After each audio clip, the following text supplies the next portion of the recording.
माता की, बोलो भारत माता की। ವೇದಿಕೆ ಮೇಲೆ ಆಸೀನರಾಗಿರ್ತಕ್ಕಂಥ ಎಲ್ಲ ಈ ನಾಡಿನ ಪರಮ ಪೂಜ್ಯ ಜಗದ್ಗುರುಗಳು, ಪರಮ ಪೂಜ್ಯ ಸ್ವಾಮೀಜಿಗಳು, ವೇದಿಕೆ ಮೇಲೆ ಮತ್ತು ವೇದಿಕೆ ಪಕ್ಕದಲ್ಲಿ ಆಸೀನರಾಗಿರ್ತಕ್ಕಂಥ ಎಲ್ಲ ಹರಗುರು ಚರಮೂರ್ತಿಗಳ ಪಾದಾರವಿಂದಗಳಲ್ಲಿ ಭಕ್ತಿಪೂರ್ವಕ ಪ್ರಣಾಮಗಳನ್ನ ಸಲ್ಲಿಸುತ್ತಾ, ವೇದಿಕೆ ಮೇಲೆ ಆಸೀನರಾಗಿರ್ತಕ್ಕಂಥ ಈ ದೇಶದ ಉಕ್ಕಿನ ಮನುಷ್ಯ ಎಂದೇ ಖ್ಯಾತಿಯಾಗಿರುವಂತಹ ಕಾಶ್ಮೀರದಲ್ಲಿ ಆರ್ಟಿಕಲ್ 370 ಬುಡ ಸಮೇತ ಕಿತ್ತಾಕಿರ್ತಕ್ಕಂಥ, ಇಡೀ ದೇಶದಲ್ಲಿ ನಕ್ಸಲಿಸಂ ಅನ್ನು ಕೂಡ ಬುಡ ಸಮೇತ ಕಿತ್ತಾಕಿರ್ತಕ್ಕಂಥ ಈ ದೇಶ ಕಂಡಂತ ಅಪ್ರತಿಮ ನಾಯಕ ಗೃಹ ಸಚಿವರಾಗಿರ್ತಕ್ಕಂಥ ಮಾನನೀಯ ಅಮಿತ್ ಶಾಜಿ ಅವರೇ, ವೇದಿಕೆ ಮೇಲೆ ಆಸೀನರಾಗಿರ್ತಕ್ಕಂಥ ಎಲ್ಲ ಮಾಜಿ ಮುಖ್ಯಮಂತ್ರಿಗಳೇ, ಕೇಂದ್ರ ಸಚಿವರೇ, BS ಯಡಿಯೂರಪ್ಪನವರ ಅಭಿಮಾನೋತ್ಸವದ ಜವಾಬ್ದಾರಿಯನ್ನು ಹೊತ್ತಿರ್ತಕ್ಕಂಥ ಎಲ್ಲ ಹಿರಿಯರೇ, ವಿಶೇಷವಾಗಿ ತನ್ನ ರಾಜಕೀಯ ಜೀವನದಲ್ಲಿ ಕಳೆದ 50 ವರ್ಷಗಳ ಕಾಲ ನಿರಂತರವಾಗಿ ಈ ನಾಡಿನಲ್ಲಿರ್ತಕ್ಕಂಥ ಬಡವರ ಕಣ್ಣೀರನ್ನು ಒರೆಸ್ತಕ್ಕಂಥ ಕೆಲಸ ಯಾರು ಮಾಡಿದ್ರೆ ಸನ್ಮಾನ್ಯ BS ಯಡಿಯೂರಪ್ಪನವರು ಮಾಡಿದ್ದಾರೆ.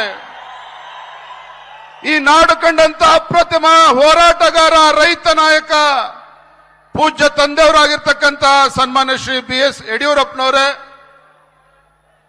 ಪಕ್ಷದ ರಾಷ್ಟ್ರೀಯ ಸಂಘಟನಾ ಪ್ರಧಾನ ಕಾರ್ಯದರ್ಶಿಗಳು, ಹಿರಿಯರಾಗಿರ್ತಕ್ಕಂಥ ಮಾನ್ಯ ಸಂತೋಷ್ ಜಿ ಅವರೇ, ವೇದಿಕೆ ಮುಂಭಾಗದಲ್ಲಿ ಆಸೀನರಾಗಿರ್ತಕ್ಕಂಥ ಲಕ್ಷ ಲಕ್ಷ ಲಕ್ಷ ಸಂಖ್ಯೆಯಲ್ಲಿ ಬಂದಿರತಕ್ಕಂಥ ಸನ್ಮಾನ್ಯ BS ಯಡಿಯೂರಪ್ಪನವರ ಅಭಿಮಾನಿ ಬಂಧುಗಳೇ, ಪತ್ರಿಕಾ ಹಾಗೂ ಮಾಧ್ಯಮದ ಸ್ನೇಹಿತರೆ, मान्य अमित शाह जी अभी भारत भूमि की जहां रविंद्रनाथ टैगोर जी का जन्म हुआ था, जिस पुण्य भूमि में डॉक्टर श्यामा प्रसाद मुखर्जी का जन्म हुआ था, उस पुण्य भूमि में पिछले कुछ सालों से जो हिंदू राष्ट्र का विरोधी का एक सरकार चला रहा था, उस TMC सरकार को फेंक कर निकाल के इस देश के नरेंद्र मोदी जी का नायकत्व में अमित शाह जी का जो चुनाव चाणक्य बोलते हैं देश में, अमित शाह जी के परिश्रम से और पश्चिम बंगाल के लाखों के हमारे कार्यकर्ता के परिश्रम से आज माननीय प्रधानमंत्री जी और अमित शाह जी देश के इतिहास में पहली बार पश्चिम बंगाल में एक हिंदुत्व के पर्व के एक भारतीय जनता पार्टी का सरकार बना के इधर अमित शाह जी इधर चित्रदुर्गा में आया है। इसलिए सभी जो येडियुरप्पा जी का अभिमान सभी इधर इकट्ठा हुए हैं लाखों की संख्या में, पश्चिम बंगाल में हिंदुत्व के एक सरकार को लेके आने में जो अमित शाह जी का जो एक बड़ी भूमिका है, सभी तालियां बजा के अमित शाह जी को धन्यवाद कहना चाहिए।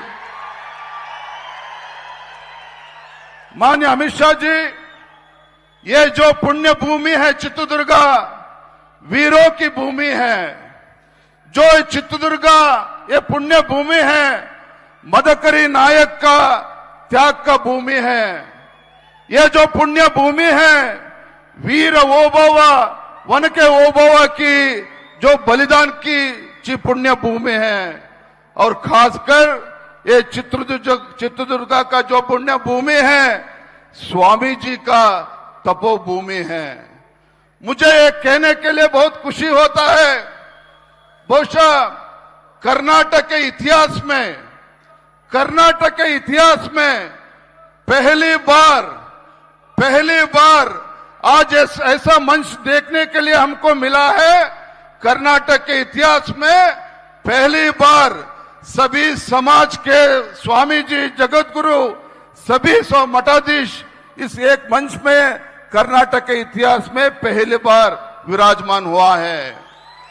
सभी स्वामी जी, जगतगुरु, सभी का इच्छा था जो येडियुरप्पा जी पिछले 50 साल में जिस तरीके से कर्नाटक के किसानों का आंसू पहुंचने का काम किया है, येडियुरप्पा जी पिछले 50 साल में जिस तरीके से गरीबों का आंख बुझाने का काम किया है, इसलिए येडियुरप्पा जी मुख्यमंत्री स्थान पर उतरते हुए 6 साल हुआ है, लेकिन अभी भी कर्नाटक के लाखों की संख्या में अभी भी येडियुरप्पा जी को लीडर मानता है, इसलिए आज लाखों की संख्या में इस इकट्ठा हुआ है।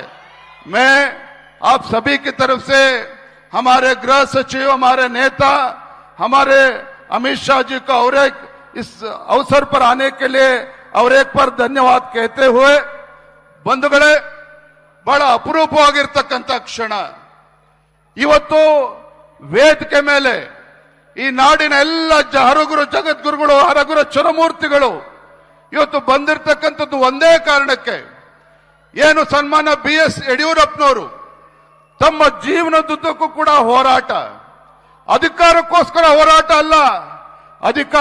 ಹೋರಾಟ ಅಲ್ಲ, ಯಡಿಯೂರಪ್ಪನವರು ತಮ್ಮ ಜೀವನದುದ್ದಕ್ಕೂ ಸಹ ಪ್ರಾಮಾಣಿಕವಾಗಿ ಬಡವರ ಕಣ್ಣೀರನ್ನು ಒರೆಸ್ತಕ್ಕಂಥ ಕೆಲಸ ಮಾಡಿದ್ದಾರೆ, ರೈತರ ಧ್ವನಿಯಾಗಿ ಕೆಲಸ ಮಾಡಿದ್ದಾರೆ. ಅಷ್ಟೇ ಅಲ್ಲ, ನಾಡಿನ ಶೋಷಿತ ಪೀಡಿತ ಸಮುದಾಯಗಳ ಧ್ವನಿಯಾಗಿ ಅವರಿಗೆ ಆಸರೆ ಆಗ್ತಕ್ಕಂಥ ಕೆಲಸ ಸನ್ಮಾನ್ಯ BS ಯಡಿಯೂರಪ್ಪನವರು ಮಾಡಿದ್ದಾರೆ. ಬಹಳ ಜನ ಕೇಳ್ತಾ ಇದ್ರು, ಯಾತಕ್ಕೋಸ್ಕರ ಇವತ್ತು ಅಭಿಮಾನೋತ್ಸವನ ಮಾಡ್ತಾ ಇದ್ದೀವಿ, ರಾಜಕೀಯ ಕಾರಣಕ್ಕ ಅಂತೇಳಿ. ಬಂಧುಗಳೇ, ರಾಜಕೀಯ ಕಾರಣಕ್ಕೆ ಅಭಿಮಾನೋತ್ಸವನ ನಾವು ಮಾಡ್ತಾ ಇಲ್ಲ. ಇವತ್ತು ಕರ್ನಾಟಕ ರಾಜ್ಯದಲ್ಲಿ ಹೋರಾಟಕ್ಕೆ ಮತ್ತೊಂದು ಹೆಸರು ಸನ್ಮಾನ್ಯ BS ಯಡಿಯೂರಪ್ಪನವರು. ಕರ್ನಾಟಕ ರಾಜ್ಯದಲ್ಲಿ ಪರಿಶ್ರಮಕ್ಕೆ ಮತ್ತೊಂದು ಹೆಸರು ಸನ್ಮಾನ್ಯ BS ಯಡಿಯೂರಪ್ಪನವರು. ಬಂಧುಗಳೇ, ಕರ್ನಾಟಕದಲ್ಲಿ ತ್ಯಾಗಕ್ಕೆ ಮತ್ತೊಂದು ಹೆಸರು ಸನ್ಮಾನ್ಯ BS ಯಡಿಯೂರಪ್ಪನವರು. ಹಾಗಾಗಿ ಅಂತ ಒಬ್ಬ ಜನನಾಯಕ, ರೈತ ನಾಯಕ, ಮಹಾನ್ ನಾಯಕ, ನನ್ನಂತ ಅನೇಕ ಯುವ ರಾಜಕಾರಣಿಗಳಿಗೆ ನಮ್ಮೆಲ್ಲರಿಗೂ ಕೂಡ ಪ್ರೇರಣೆ. ಹಾಗಾಗಿ ಅಂತ ಒಬ್ಬ ಬಡವರ ಬಂಧು ಜನನಾಯಕನಿಗೆ ಇವತ್ತು ನಾಡಿನ ಮೂಲೆಗಳಿಂದ ಬಂದಿರತಕ್ಕಂಥ ಎಲ್ಲ ಅಭಿಮಾನಿಗಳ ಸಮಕ್ಷಮದಲ್ಲಿ ಅವರಿಗೆ ಅಭಿಮಾನೋತ್ಸವನ ಆಚರಣೆ ಮಾಡಬೇಕು ಅಂತೇಳಿ ತೀರ್ಮಾನ ಮಾಡಿ ಇವತ್ತು ಐತಿಹಾಸಿಕ ಕ್ಷಣದಲ್ಲಿ ನಾವೆಲ್ಲರೂ ಕೂಡ ಇದ್ದೇವೆ. ನಾ ಇಷ್ಟೇ ಸಂದರ್ಭದಲ್ಲಿ ಒಂದು ಮಾತನ್ನು ಹೇಳೋದಕ್ಕೆ ಇಚ್ಛಪಡ್ತೇನೆ. ಸನ್ಮಾನ್ಯ BS ಯಡಿಯೂರಪ್ಪನವರ ಹೋರಾಟಗಳನ್ನು ಹತ್ತಿರದಿಂದ ನಾನು ಕೂಡ ನೋಡ್ಕೊಂಡು ಬಂದಿದ್ದೇನೆ. ಸನ್ಮಾನ್ಯ BS ಯಡಿಯೂರಪ್ಪನವರ ರಾಜಕೀಯ ಏಳು ಬೀಳುಗಳನ್ನು ಕೂಡ ನಾನು ಬಹಳ ಹತ್ತಿರದಿಂದ ನೋಡ್ಕೊಂಡು ಬಂದಿದ್ದೇನೆ. ಯಡಿಯೂರಪ್ಪನವರು ತಮ್ಮ ಜೀವನದುದ್ದಕ್ಕೂ ಸಹ ಯಾವುದೇ ಸವಾಲುಗಳನ್ನ ಬಂದರೂ ಕೂಡ ಸವಾಲುಗಳಿಗೆ ಬೆನ್ನು ತೋರಿಸಿ ಓಡೋಗ್ತಕ್ಕಂಥ ಕೆಲಸ ಸನ್ಮಾನ್ಯ ಯಡಿಯೂರಪ್ಪನವರು ಮಾಡಲಿಲ್ಲ. ಏನೇ ರಾಜಕೀಯ ಷಡ್ಯಂತ್ರ ಸವಾಲುಗಳು ಬಂದರೂ ಸಹ ಯಡಿಯೂರಪ್ಪನವರು ಅದನ್ನೆಲ್ಲವನ್ನು ಕೂಡ ಧೈರ್ಯವಾಗಿ ಎದುರಿಸಿದ್ದಾರೆ. ಇವತ್ತು ವೇದಿಕೆ ಮೇಲೆ ಇವತ್ತು ಜಗದ್ಗುರುಗಳು, ಪರಮ ಪೂಜ್ಯ ಸ್ವಾಮೀಜಿಗಳು ಇದ್ದಾರೆ ಅಂತ ಹೇಳಿದ್ರೆ ಸನ್ಮಾನ್ಯ ಯಡಿಯೂರಪ್ಪನವರು. ಬಹುಶಃ ಯಾವುದೇ ಒಂದು ಸರ್ಕಾರಗಳು ಮಾಡದೇ ಇರತಕ್ಕಂತ ಒಂದು ನಾಡಿನ ಸೇವೆಯನ್ನ ಜಗದ್ಗುರುಗಳು, ಪರಮ ಪೂಜ್ಯ ಸ್ವಾಮೀಜಿಗಳು, ಮಠಮಾನ್ಯಗಳು ಮಾಡಿರ್ತಕ್ಕಂಥದ್ದು ನನಗೆ ಹೆಮ್ಮೆ ಇದೆ. ವೇದಿಕೆ ಮೇಲೆ ಇವತ್ತು ಆದಿಚುಂಚನಗಿರಿ ಶ್ರೀಗಳ ಆದಿಯಾಗಿ ಮಾದಾರ ಚೆನ್ನ ಎಲ್ಲ ಜಗದ್ಗುರುಗಳು, ಶ್ರಾವಣ ಬೆಳಗೊಳದ ಪರಮ ಪೂಜ್ಯ ಸ್ವಾಮೀಜಿಗಳು ಕೂಡ ಇದ್ದಾರೆ, ಎಲ್ಲ ಜಗದ್ಗುರು ಕೂಡ ಸ್ವಾಮೀಜಿಗಳು ಕೂಡ ಇದ್ದಾರೆ. ಎಲ್ಲ ಹೆಸರನ್ನ ಹೇಳೋದಕ್ಕೆ ಹೋಗೋದಿಲ್ಲ. ಕಾರಣ ಏನು? ಬಹುಶಃ ಕರ್ನಾಟಕದ ರಾಜ್ಯದ ಇತಿಹಾಸದಲ್ಲಿ ರೈತರ ಹೆಸರಿನಲ್ಲಿ ಪ್ರಮಾಣ ವಚನ ತೆಗೆದುಕೊಂಡು ರೈತರಿಗೆ ಪ್ರತ್ಯೇಕ ಬಜೆಟ್ ಅನ್ನ ಮಂಡನೆ ಮಾಡಿ ಯಾವ ಬಡವರ ಮನೆಯಲ್ಲಿ ಹುಟ್ಟಿರ್ತಕ್ಕಂಥ ಭಾಗ್ಯಲಕ್ಷ್ಮಿ ಅದು ಹೆಣ್ಣು ಮಗು ಶಾಪ ಅಲ್ಲ, ಅದು ಭಾಗ್ಯಲಕ್ಷ್ಮಿ ಅಂತೇಳಿ ಭಾಗ್ಯಲಕ್ಷ್ಮಿ ಕೊಟ್ಟಂತ ಯಡಿಯೂರಪ್ಪನವರು ರಾಜ್ಯದ ಮುಖ್ಯಮಂತ್ರಿಗಳಾಗಿದ್ದಾಗ ಈ ನಾಡಿನ ಎಲ್ಲ ಮಠಮಾನ್ಯಗಳಿಗೆ ಆರ್ಥಿಕ ಶಕ್ತಿಯನ್ನು ತುಂಬುವಂತ ಕೆಲಸ ಮಾಡಿದ್ದಾರೆ. ಎಲ್ಲ ಸಮಾಜದ ಮಠಮಾನ್ಯಗಳಿಗೂ ಕೂಡ ಒಂದು ಶಕ್ತಿಯನ್ನ ತುಂಬುವಂತ ಕೆಲಸ ಮಾಡಿದ್ದಾರೆ. ಅಂತ ಸಂದರ್ಭದಲ್ಲಿ ಎಲ್ಲಾ ಜಗದ್ಗುರುಗಳು ಕೂಡ ಬಂದು ಯಡಿಯೂರಪ್ಪನವ್ರನ್ನ ಆಶೀರ್ವಾದ ಮಾಡಬೇಕು ಅಂತೇಳಿ ಬಂದಿದ್ದಾರೆ.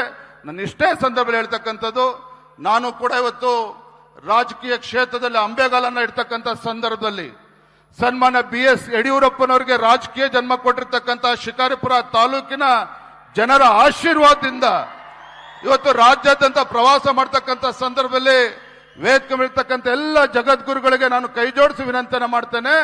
ನನಗೆ ಯಾವುದೇ ಸವಾಲುಗಳು ಬಂದರೂ ಆ ಸವಾಲುಗಳನ್ನ ಮೆಟ್ಟಿ ನಿಲ್ತಕ್ಕಂಥ ಶಕ್ತಿಯನ್ನ ಪರಮಪೂಜ್ಯ ಜಗದ್ಗುರುಗಳು ದಯಪಾಲಿಸಲಿ. ತಮ್ಮ ಆಶಯದಂತೆ ಇವತ್ತು ಯಾವ ರೀತಿ ಅಭಿಮಾನಿಗಳು ಇವತ್ತು ಯಡಿಯೂರಪ್ಪನವ್ರ ಬಗ್ಗೆ ನಿರೀಕ್ಷೆನ ಅಪೇಕ್ಷೆನ ಇಟ್ಕೊಂಡಿದ್ದೀರಿ, ಯಡಿಯೂರಪ್ಪನವರು ಯಾವ ರೀತಿ ನಮ್ಮ ಕಾರ್ಯಕರ್ತರಿಗೆ ಗೌರವನ ಕೊಡ್ತಕ್ಕಂಥ ಕೆಲಸ ಮಾಡ್ತಾ ಇದ್ರು, ನಾನು ಕೂಡ BS ಯಡಿಯೂರಪ್ಪನವರ ಮಗ ಆಗಿ ತಮ್ಮೆಲ್ಲರ ಪ್ರೀತಿ ವಿಶ್ವಾಸವನ್ನ ಉಳಿಸ್ಕೊಂಡು ಹೋಗ್ತಕ್ಕಂಥ ಕೆಲಸವನ್ನ ನಾನು ಮಾಡ್ತೇನೆ ಅನ್ನೋ ಮಾತನ್ನ ಈ ಸಂದರ್ಭದಲ್ಲಿ ಹೇಳ್ತಾ ಮತ್ತೊಮ್ಮೆ ಮಾನ್ಯ ಗೃಹ ಸಚಿವರಿಗೆ ಅಮಿತ್ ಶಾಜಿ ಅವರಿಗೆ ವೇದಿಕೆಯಲ್ಲಿರ್ತಕ್ಕಂಥ ಪೂಜ್ಯ ತಂದೆಯವರು ಸನ್ಮಾನ್ಯ BS ಯಡಿಯೂರಪ್ಪನವರಿಗೆ ವಿಶೇಷವಾಗಿ ನಾನು ಪರಮ ಪೂಜ್ಯ ಜಗದ್ಗುರುಗಳಲ್ಲಿ ಮತ್ತೆ ಸ್ವಾಮೀಜಿಗಳಲ್ಲಿ ನಾನು ಕ್ಷಮೆನ ಕೇಳೋದಕ್ಕೆ ಇಚ್ಛೆ ಪಡ್ತೇನೆ. ಕಾರಣ ಏನು ಅಂತ ಹೇಳಿದ್ರೆ ಕೇವಲ 15 ದಿನದಲ್ಲಿ ಕಾರ್ಯಕ್ರಮ ಆಯೋಜನೆ ಮಾಡಿರ್ತಕ್ಕಂಥದ್ದು. ಮಾನ್ಯ ಅಮಿತ್ ಶಾಜಿ ಕೇವಲ 15 दिन में हम ये सभा आयोजन किया है. ಎಲ್ಲ 15 ದಿನದಲ್ಲಿ ಆಯೋಜನೆ ಮಾಡಿದ್ರು ಕೂಡ ಯಡಿಯೂರಪ್ಪನವ್ರ ಬಗ್ಗೆ ವಿಶ್ವಾಸ ಇಟ್ಟು ಎಲ್ಲ ಜಗದ್ಗುರುಗಳು ಪರಮ ಪೂಜ್ಯ ಸ್ವಾಮೀಜಿಗಳು ಎಲ್ಲರೂ ಕೂಡ ಬಂದಿದ್ದಾರೆ. ಎಲ್ಲ ಸ್ವಾಮೀಜಿಗಳು ಕೂಡ ಬಂದಿದ್ದಾರೆ. ಏನೇ ನ್ಯೂನ್ಯತೆಗಳು ಆಗಿದ್ರು ಕೂಡ ದಯವಿಟ್ಟು ಕ್ಷಮೆ ಇರಲಿ ಅನ್ನುವ ವಿನಂತಿಯನ್ನು ಮಾಡ್ತಾ ನನ್ನ ಮಾತುಗಳಿಗೆ ವಿರಾಮಗಳನ್ನು ಹೇಳ್ತಾ ಇದ್ದೇನೆ. ನಮಸ್ಕಾರ, ವಂದನೆಗಳು. ಜೈ ಹಿಂದ್, ಜೈ ಕರ್ನಾಟಕ.